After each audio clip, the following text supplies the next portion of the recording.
We've all had that boss, stressed, stingy with praise, and about as warm as a broken printer.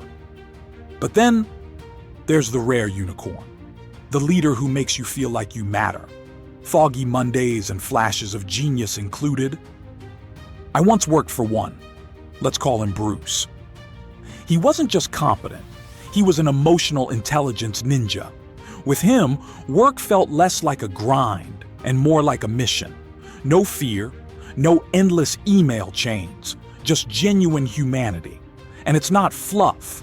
Science shows emotionally intelligent leaders boost engagement, performance, and yes, profits. Think of it as leadership with Wi-Fi. Everyone stays connected. If you want to upgrade from tolerated manager to leader people would follow into a zombie apocalypse, here are 10 habits of the best servant leaders. Number 10, they're human first, boss second. Ever had a boss who acted like a robot that accidentally downloaded the wrong personality software? Yeah, not inspiring. These are the ones who walk into the office, don't say hello, and then proceed to email you from 2 desks away. Emotionally intelligent leaders, on the other hand, allow themselves to be real. They laugh, they admit mistakes, they even say things like, "This project is chewing me up. What's your take?" Yes, a boss actually admitting they don't have all the answers. Alert the press. That vulnerability? It's not weakness, it's trust-building fuel. People respect leaders who drop the "I know everything" act. Plus, hearing your boss admit they're struggling makes you feel less guilty about secretly Googling how to make pivot tables in Excel during work hours. Number 9, they listen like they mean it. We've all been in those meetings where your boss nods while you're talking, but their eyes scream, "I'm just waiting for my turn to speak." It's like talking to a human loading screen. Great leaders don't just hear words, they tune into meaning. They notice the frustration in your tone, the excitement in your ideas, and sometimes the fact that you're slowly dying inside because the meeting should have been an email.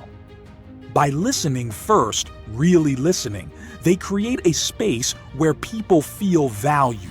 And funny enough, when people feel valued, they tend to work harder. Shocking, right? Turns out treating people like humans is better than treating them like password reset bots. Number 8, they balance head and heart.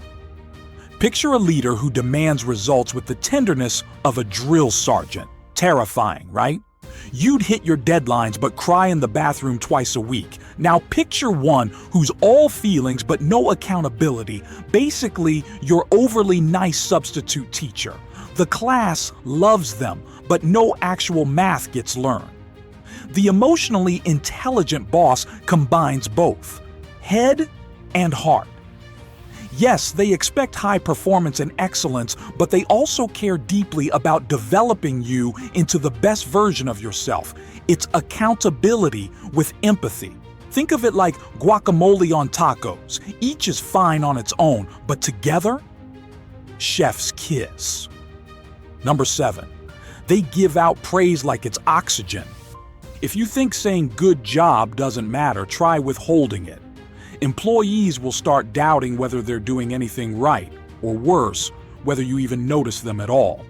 According to Gallup, the most engaged teams are built on regular recognition. In fact, weekly praise is recommended. Emotionally intelligent leaders don't hand out generic pats on the back like, "Nice work, champ." They give specific, meaningful recognition.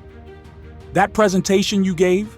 Clear, sharp, and it made me want to high-five my laptop. That level of praise not only motivates, but also reassures employees that they're not just screaming into the void.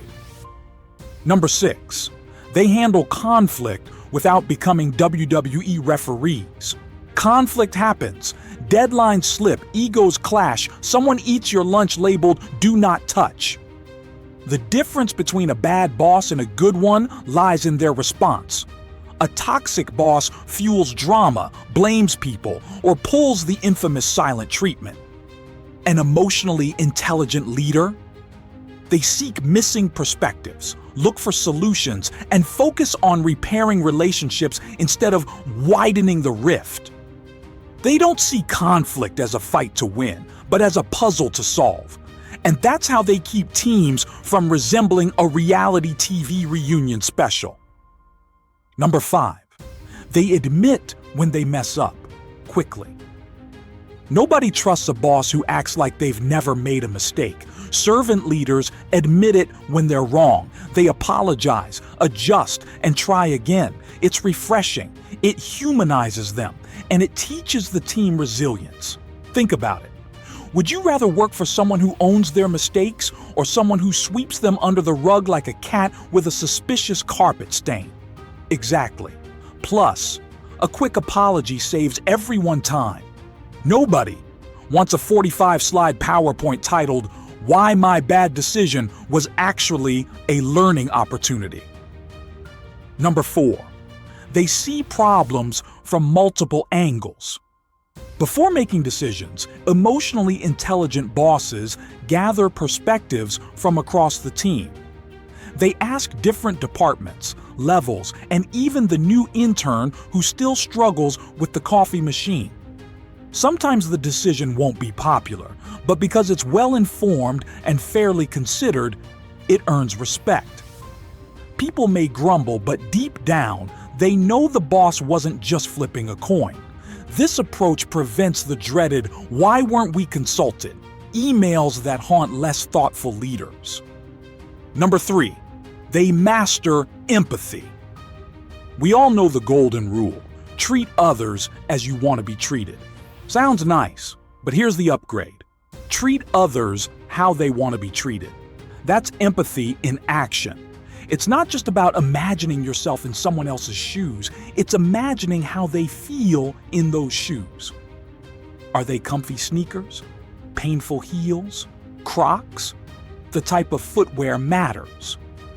Maybe you'd love public recognition, but your introverted coworker would rather have quiet one-on-one appreciation. Emotionally intelligent leaders pick up on these nuances. They customize their approach. It's leadership on personalized settings, like Spotify recommendations, but for people. Number 2, they hand out growth opportunities like candy. Smart bosses understand a basic truth. Employees don't just want a paycheck, they want progress. Money pays the bills, but growth pays the soul. Servant leaders know this, so they constantly look for ways to challenge their team in meaningful ways. They'll ask, "What's the next mountain you'd like to climb?" and then actually hand you the gear to do it. That could mean giving someone a stretch project, sponsoring them for a new certification, or letting them run a meeting without hovering in the corner like a nervous parent at a middle school dance recital. And here's the secret. Growth opportunities inspire loyalty more than free snacks or ping pong tables ever could. People don't jump ship when they feel like they're leveling up. Think of it like a video game. You don't quit right before unlocking a new skill. You lean in, you push harder, and you get excited about what's next. An emotionally intelligent leader gets this.